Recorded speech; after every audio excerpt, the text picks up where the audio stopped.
appreciate your time. Yeah, of course. Yeah, thanks. September 5th is really remarkable, and it tells the story of this attack from a really unique perspective. What were your first impressions of the project when you came on board? Well, my first impression was this is a thrilling script, and I didn't know that it was, there was going to be a really interesting angle of telling that story again. Well, telling a different story about that same event. And I thought someone has really done their homework here, and I'm in. I want to work with people who do research like this. Yeah, speaking of research, I'm actually not sure if your character, Marianne, was real. She's not real. I'm assuming She's I an was shaking my head. amalgamation of different people they came across. And I know how hard Tim has always fought for, you know, women parts. Actually, one of his first films, I know that he had huge arguments with the funding people because, back then, 2011, they said that a sci-fi shouldn't be led by a woman, and he said it should.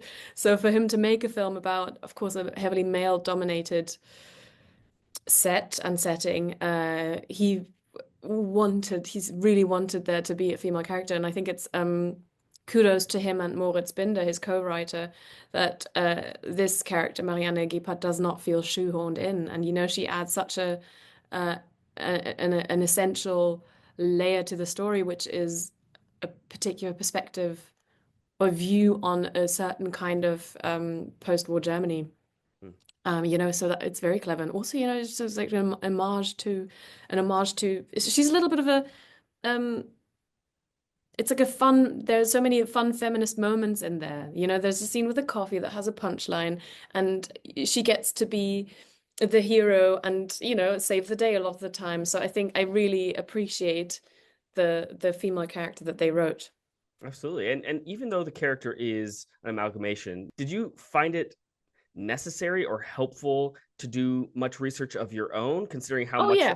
Okay, tell me more about that. Yeah, yeah, yeah, definitely. So, I was attached in early 22, which was the 50-year anniversary of this tragedy. So naturally, the German media was quite there were a lot of things about the this event, and I felt like I was reading the news, and people were just providing me with my research materials, actually really, really useful. Well, I wanted to know everything I could, just because it's fascinating. And I wasn't aware of a lot of the details. Like, I didn't know that it was a 22-hour live broadcast marathon. I didn't know the extent to which the German authorities failed everyone involved. I didn't know also about the political intricacies afterwards and, leading up to it. I didn't know it was supposed to be, it's like Germany's PR makeover, because it was the first Olympics they hosted after Hitler misused it for fascist propaganda in 36. It's like all these really interesting things. And then also, um, it's when you get to play a character that has a profession, yeah, sometimes that happens. It's wonderful when it does. You want to make sure that you do justice to whatever it is that they're an expert at. So I was quite happy to get to dive into picking a translator's brain about how their job works and what is that zone that they go into when they do simultaneous translating. I find it really, really interesting because that's what Marianne feels comfortable in. That's her safe zone. But then the fun bit, of course, for me as an actor is that she knows what she's good at and she knows what she got hired for, but she's being thrown into a world that isn't hers. Yeah, Yeah, she is sort of an outsider of sorts to the studio environment and pulled in. And yeah. this entire ensemble is incredible. This is very much an ensemble film, and you and the rest of the cast move so quickly and have such a distinct pacing between you. Did you have much of a rehearsal process to get the pacing and tempo of this script nailed down? No, we didn't. Also, Tim and I decided very early on that we would like for me, even if there are rehearsals, not to be part of it, Hmm. because we wanted that element of me being thrown into the room a little bit like Marianne is thrown into that room. So I met everyone for the first time on the first day of filming. And that's the thing, you don't know because, as you said, it's an ensemble piece, and that falls apart the minute one person isn't game. Um, and you can't know. if it's going to work. You don't know if you're going to get on. You don't know if maybe someone shows up and makes about themselves because, you know, really wants that close-up shot where, I don't know, these people exist left, right, and center. You don't know if there's going to be one of them. So I think we all had a moment on the first day of realizing, oh, this is scary because everyone's very good. So I have to step up my game. And everyone came to play, and it's actually an ensemble piece, which is also, you know, credit to our amazing casting directors, Nancy Foy, Lucinda Seissen, and Simone Bär, Alexandra Montag. They tirelessly, you know, found the best people, even for the smallest, seemingly smallest part. But, you know, the whole thing would fall apart if one of the so-called background actors wasn't involved, then you wouldn't believe it. Because I think it works because we watch it and we understand the hierarchies because of how that ecosystem moves, you know? Hmm. Well, it works because the ensemble is so good, and another thing that could have very easily gone wrong is, this story is so confined. It's shot Hmm. almost entirely within this one small television studio. It's almost claustrophobic in a way. And did it feel that way to Oh you? yeah, definitely. Tell me about what that felt like. Well, it stank. It was full of smoke.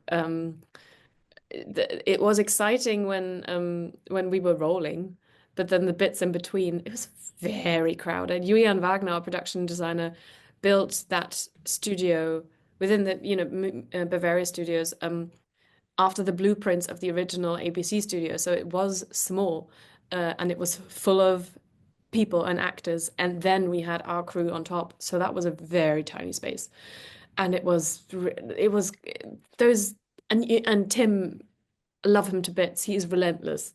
He will. I always felt like him and his DP Markus Förderer. They've done all of Tim's film together.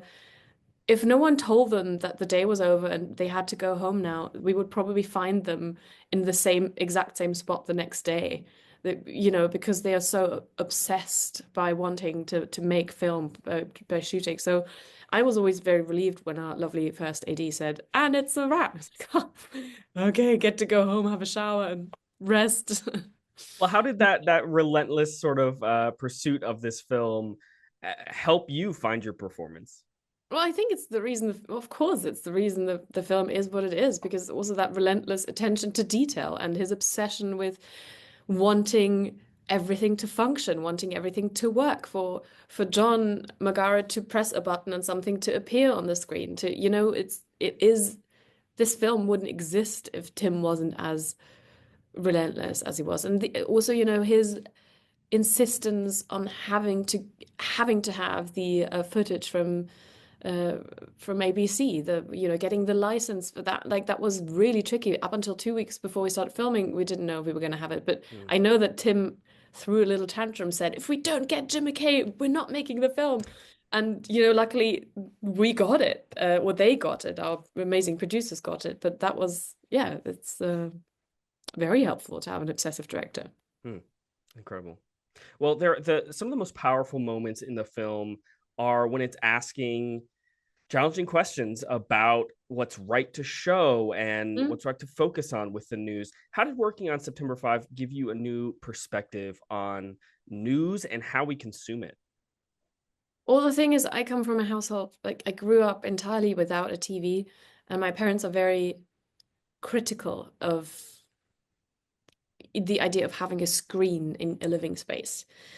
So I've been raised with an awareness of maybe how being constantly bombarded with something might not be good for me. And, you know, then I became a grown up and moved out, and I still don't have a TV, but I do consume news. I'm not on social media, but I think my thing when I check my phone is checking the news. Um, I think the really, for me, the most important question that the film raises that I'm definitely behind and I don't have an answer for is, and actually maybe two parts. Like it's such a powerful thing that we now have the possibility to always get our phones out and record something, witness something, bear witness to something. It's the reason, you know, it has caused a lot of good, um, and strengthened important movements. on the one hand. On the other hand, I think we live in a world that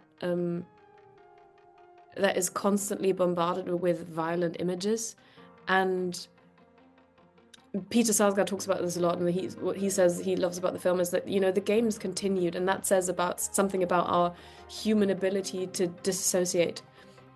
We can watch a tragedy unfold and have some popcorn, and I just wonder how helpful is it to watch a hostage situation unfold live? How important is it to watch violence? How does it help me gain a deeper understanding for the circumstances that led to that particular situation? I don't know, but I think that's for me that's the big one with this film. Well, I can't wait for more people to see the film and to wrestle with those same questions. Leonie, thank you so much for your time and for your performance in the movie. I appreciate it. Thank you, Daniel. Thanks.